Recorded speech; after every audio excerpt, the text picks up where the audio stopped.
Boa tarde, pessoal. Quero estar deixando uma palavra aqui para seu fortalecimento, para sua edificação. Assim como edificou a minha vida, eu tenho certeza que vai edificar a sua.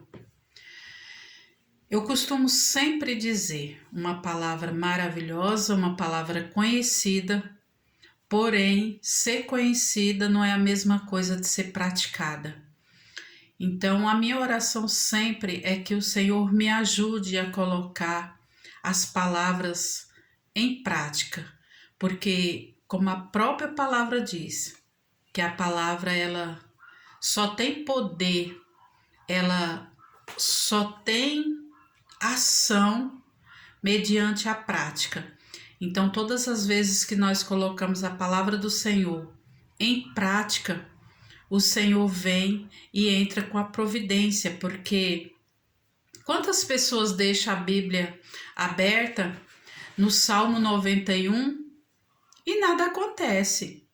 A Bíblia se enche de poeira, a Bíblia fica toda amassada, fica toda amarelada, e você olha para a vida daquela pessoa e nada está acontecendo mediante o Salmo 91. Que logo vou estar falando sobre esse salmo também em uma das pregações aqui.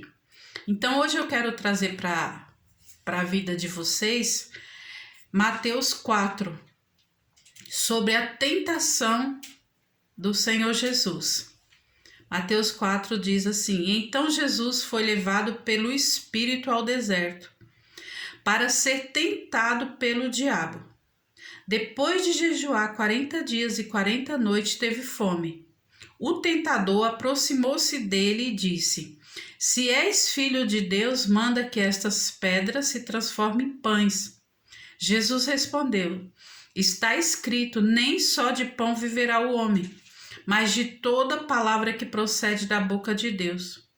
Então o diabo levou a cidade santa e colocou na parte mais alta do templo e disse: Se és filho de Deus, joga-te daqui para baixo, pois está escrito: Ele dará ordem aos seus anjos a seu respeito, e com as mãos ele o segurará, para que você não tropece em nenhuma pedra. Jesus respondeu: Também está escrito: Não ponha à prova o Senhor seu Deus. Depois o diabo levou a um monte muito alto e mostrou todos os reinos do mundo e seu resplendor, e disse: Tudo isso te darei, se te prostrares e me adorares. E Jesus disse: Retira-se, Satanás, pois está escrito: Adore o Senhor, o seu Deus, e só a ele preste culto. Então o diabo deixou e os anjos vieram servir. Então, olha só, eu estava observando nessa palavra que em Mateus 3,17, quando Jesus ali foi batizado por João Batista, quando ele saiu das águas, veio o Espírito Santo em forma de pomba. E a palavra no 17 foi falada. Então uma voz no céu disse: Este é meu filho amado, de quem me agrado. Então Jesus, antes de ir para o deserto, ele ouviu dos céus esta voz dizendo para ele: Você é meu filho amado, em quem me alegro. Então, quando ele é levado para o deserto pelo próprio Espírito Santo, para ser ali provado e mostrar para mim e para você que é possível passar pelas tentações do inimigo e sair ileso, mas isso é só possível com Deus ao nosso lado. Então ele usou 3 vezes a mesma palavra que Deus falou para Jesus Cristo. Ele falou 3 vezes: se és filho de Deus. O que ele quis colocar em Jesus? Dúvida. Então, muitas das vezes está acontecendo coisas em minha vida ou na sua vida e você fala: cadê Deus? Será que Deus está comigo mesmo? Será que Deus realmente é meu Pai? Será que foi realmente Deus que falou? Será que realmente quando eu li a Bíblia era aquilo mesmo? E você já se enche de dúvida. A partir do momento que você se enche de dúvida, a incredulidade entra dentro de você e ali você passa a desagradar a Deus, porque o Senhor fala lá em Hebreus 11:6, sem fé é impossível agradar a Deus. Se não estamos agradando a Deus, estamos desagradando. É simples assim.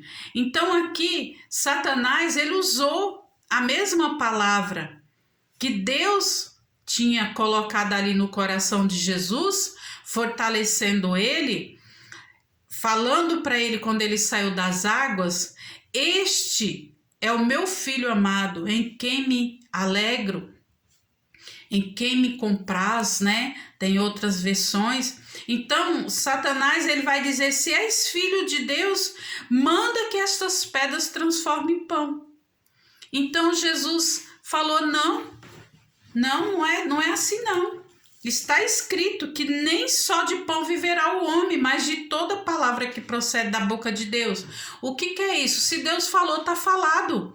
Não importa o que aconteça. Não importa.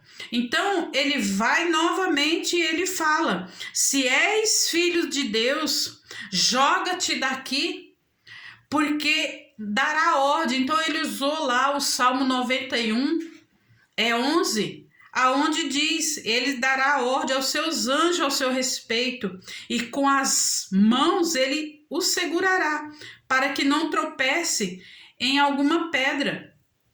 Mas Jesus respondeu: não ponham Deus à prova. Por que nós temos que colocar Deus à prova? Se realmente é Deus mesmo, tem que acontecer isso. Se realmente foi Deus que falou, ele vai fazer assim, depois eu vou ter certeza. Isso não é fé, isso é duvidar, isso é incredulidade. Então, o diabo vai levar o Senhor Jesus ali no lugar alto para mostrar todos os reinos, que não é dele, nada é dele, tudo é de Deus. Tudo que existe na terra foi criado pela palavra de Deus, tudo pertence a Deus. Para o seu escândalo, até Satanás é criação de Deus. Não existe ninguém maior do que Deus. Não existe. Deus é sobre todos e sobre tudo. Então, quando a gente vai ver aqui que ele quer dar o que não é dele, por que nós vamos querer algo que colocar Deus à prova de algo que ele já nos deu, mediante a palavra dele? Quando a gente caminha um pouquinho aqui para frente, Mateus 6, 31, 33, o Senhor vai falar assim: busque, pois, em primeiro lugar o reino de Deus e a sua justiça, e todas essas coisas lhe serão acrescentadas. Então, a partir do momento que eu busco a Deus, que eu busco a justiça de Deus, que eu estou em Deus, todas as coisas, elas serão acrescentadas. Eu não preciso buscar coisa. Eu não preciso me esforçar para buscar coisas, porque essas coisas elas serão acrescentadas mediante a minha posição diante do Senhor, como servo, de servi-lo, de obedecê-lo, de cumprir a sua palavra. Então, que nesta tarde você possa saber e entender que muitas situações você está vivendo porque o próprio Deus te levou, te conduziu até essa situação para que você veja se realmente você está em Cristo ou se você está no seu eu, na sua vontade. Porque o que acontece? Muitas das vezes nós achamos ou pensamos que estamos no Senhor, mas quando vem a adversidade, quando vem as ondas, nós mostramos que realmente nós não estamos em lugar nenhum que não seja em areia, caindo e caindo. E nós precisamos estar em Cristo, na rocha que é todo poder, que é todo o fortalecimento, que é toda a direção, que é o caminho, que é a verdade, que é a vida. Então, que nesta tarde você possa verdadeiramente ficar com o que o Senhor te falou e não com a versão que o inimigo tem te falado. Se você é filho, você é filho. Se você é servo, você é servo.